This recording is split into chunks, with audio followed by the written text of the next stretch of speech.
네, 우리 사랑하는 우리 교회 성도님들, 오늘 수요일입니다. 오늘도 주의 은혜가 가득하며 믿음으로 살아가는 귀한 복된 하루 되시기를 축복합니다.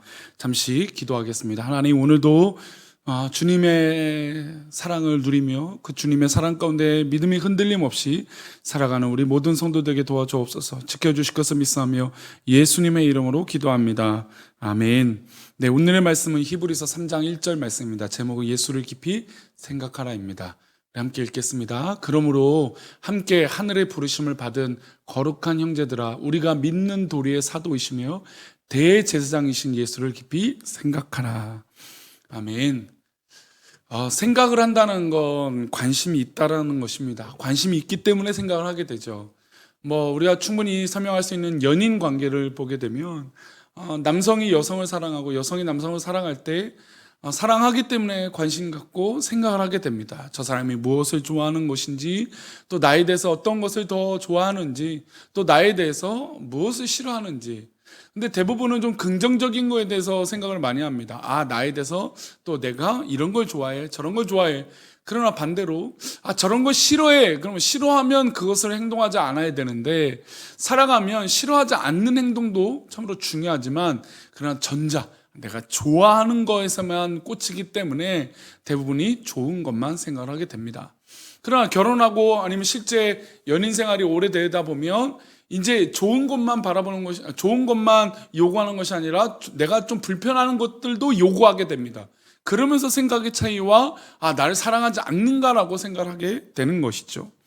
어쨌든 이 사랑하고 관심이 있다는 건 깊이 그 대상에 대해서 생각하는 것입니다.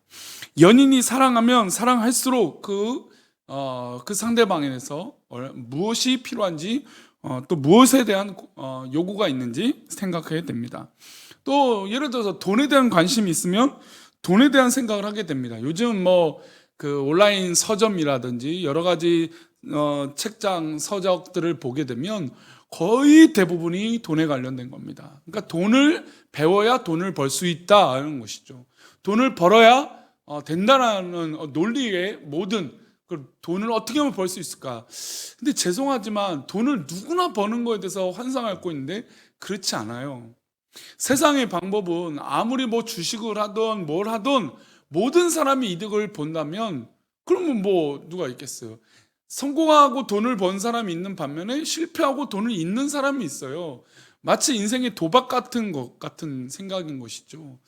물론 우리가 잘 지혜롭게 투자도 하고 돈을 벌고 건물을 사고 아파트를 사고 그래서 돈을 벌어서 어떤 유익을 느낄 수 있다, 좋죠. 근데 어쨌든 그에 대한 관심이 있어야만 돼요.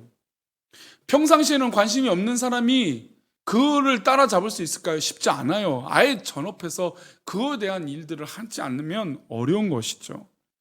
또 자녀를 사랑하면 자녀에 대해서 생각을 하게 됩니다. 우리 아들, 딸, 우리 자녀들 미래, 학업, 학교 이런 것들. 계속해서 그에 대한 생각들을 하게 되는 것이죠. 더불어서 믿음의 사람들은 예수님을 사랑하고 예수님에 대한 관심이 있다면 예수님에 대한 생각을 하게 되는 것이죠. 예수님을 사랑하는데 예수님을 생각하지 않는다? 그건 거짓이죠. 예수님 무엇을 나를 통해서 기뻐하시는지, 예수님께서 나를 통해서 어떤 것을 바라보고 계시는지, 그건 믿음의 생각들이 우리 가운데 필요하다는 겁니다. 그래서 히브리서 3장 1절은 1장과 2장에서 예수님의 가나에서 말씀해 주셨잖아요. 그렇죠? 그러니까 그 예수님의 가나에서 말씀해 주셨으니까 이제 예수님을 이해하고 예수님을 사랑하는 백성들은 어떻게 되느냐? 읽어보겠습니다. 그러므로 함께 하늘의 부르심을 받은 거룩한 형제들아, 우리가 믿는 도리의 사도이시며 대제사장이신 예수를 깊이 생각하라는 겁니다. 아니, 하나님께서 예수님에 대해서 설명을 이렇게 다 해줬어요. 1장과 2장 예수님에 대해서 알아야 돼요. 예수님을 깨닫는 거예요. 그래서 우리에게 성령을 부어주셨어요. 얼마나 놀랍습니까? 우리에게 성령을 통해서 예수님을 깨닫게 해주시는데, 이 예수님을 깨달으면 우리가 무엇을 할 수 있습니까?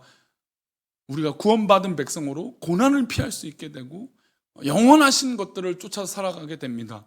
그러니 이 은혜를 경험한 우리들이 대제사장이신 예수를 깊이 생각하는 건 당연한 겁니다. 우리가 믿는다면 당연히 대제사장이신 예수를 깊이, 그냥 생각이 아니라 깊이 생각하는 겁니다.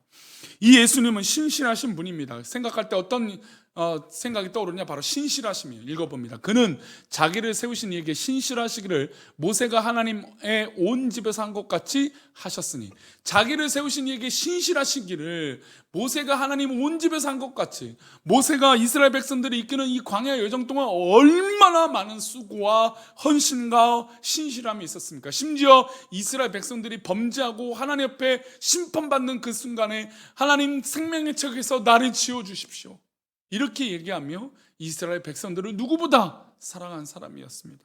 물론 자신이 40대 혈기로 이스라엘 백성들을 괴롭히고 있는 애굽 사람을 쳐서 죽일 정도로 혈기가 왕성했던 사람이지만, 그러나 결국 그가 40년의 광야 생활, 미디안 생활을 통해서 하나님을 만나고 결국 80세에 이르렀을 때, 그 힘이 기력이 다 빠진 80세가 되었을 때 오히려 영적으로 더 강건하고 신실한 존재가 된 겁니다.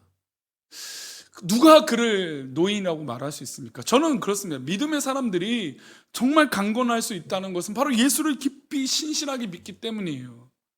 저는 우리 모든 성도들이 이렇게 신실한 믿음의 여정들이 삶이 있기를 축복합니다. 예수님은 신실하신 분이세요. 모세가 온 집에 한 것 같이 신실한 분이 바로 예수님이세요. 모세는 얼마나 어떻게 신실했습니까? 우리 3절 볼까요? 그는 모세보다 더욱 영광을 받을 만한 것이 마치 집 지은 자가 그 집보다 더욱 존귀함 같으니라. 예수님은 모세보다 더 영광을 받을 만한 분입니다. 그래서 집 지은 자가 그 집보다 어떻게 해요? 더 존귀하죠. 집 잘 지은 사람, 요즘 뭐 TV 틀면 집 리모델링, 뭐 집을 구해달라는지 환상을 가질 만한 집, 그러니까 결국 돈을 벌어서 어떤 집을 갖느냐, 이런 이제 사람들이 생각을 갖고 있는 것 같아요. 요즘 생각이 그래요. 그러면 그 지은 사람들이 집을 가지려고 하는 사람이 어떤 사람이 지었냐 되게 중요하죠. 그냥 아무에게나 아무렇게나 맡길 수 없겠죠. 누구나 집을 지을 수 있겠죠.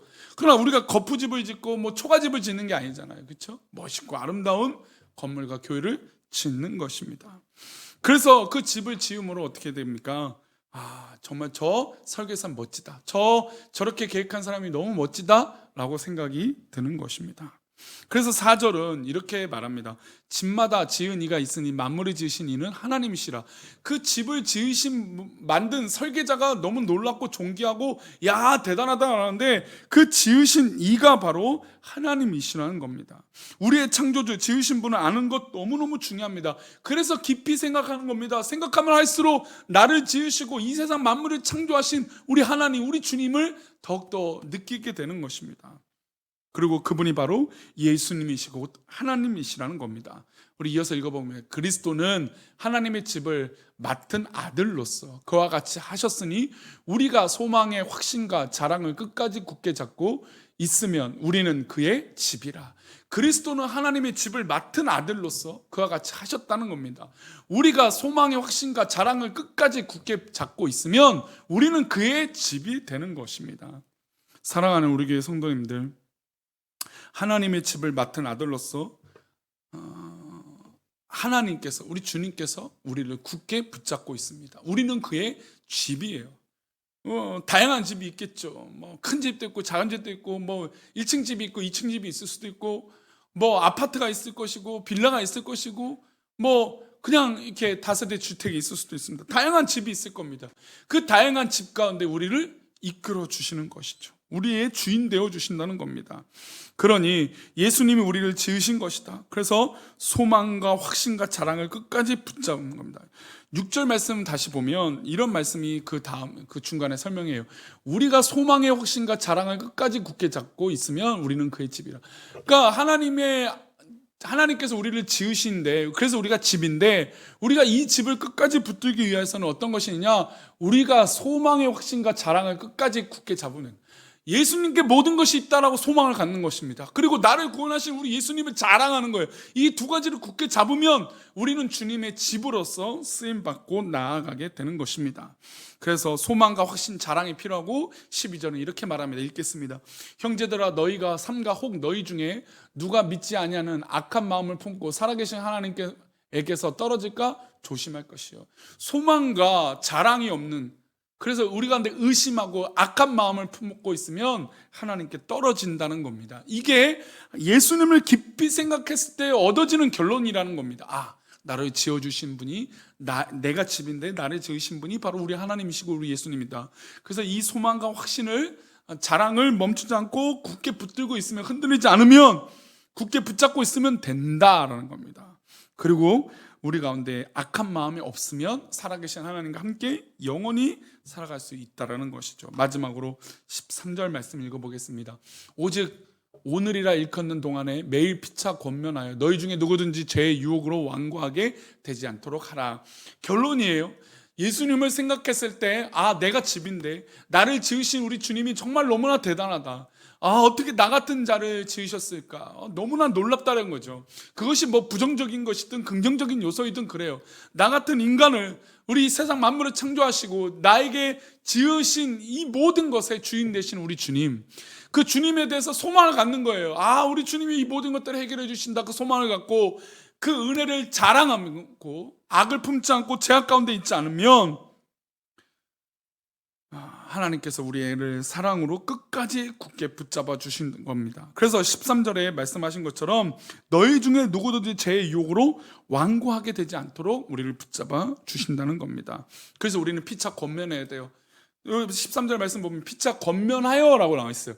매일 피차 권면하여 너희 중에 누구든지 제 유혹으로 완고하게 되지 않다. 그러니까 믿음의 사람들이 이 나를 지으신 그 은혜가 풍성하게 하고 예수님을 깊이 생각하면 할수록 하나님의 사랑을 깨닫게 되면 우리 주변의 사람들을 돕고 또 이해하고 사랑하고 품을 수 있는 것입니다. 오늘 하루 나를 지으시고 나를 사랑하시는 예수님과 함께 살아가시를 축복합니다. 죄의 유혹을 이기는 믿음의 하루가 되시기를 축복합니다. 오늘도 그렇게 믿음으로 생각하고 주님을 생각하고 깊이 하루를 살아가는 믿음의 백성 되시기를 축복합니다. 기도하겠습니다. 하나님, 오늘도 주의 은혜가 가득하며 주의 삶을 살아가기에 부족함이 없는 우리의 삶이 되도록 인도하여 주옵소서. 우리가 주의 은혜 가운데 살아가되 특별히 주님을 더욱더 깊이 생각하며 믿음의 백성들답게 살아갈 수 있도록 도와주옵소서. 우리를 지키시고 인도하여 주시며 주님의 그 은혜 가운데 살게 하실 것을 믿고 감사하고 주님을 오늘 하루도 더 깊이 생각하는 귀한 하루 되게 도와주옵소서. 감사하고 거룩하신 예수님의 이름으로 기도합니다. 아멘.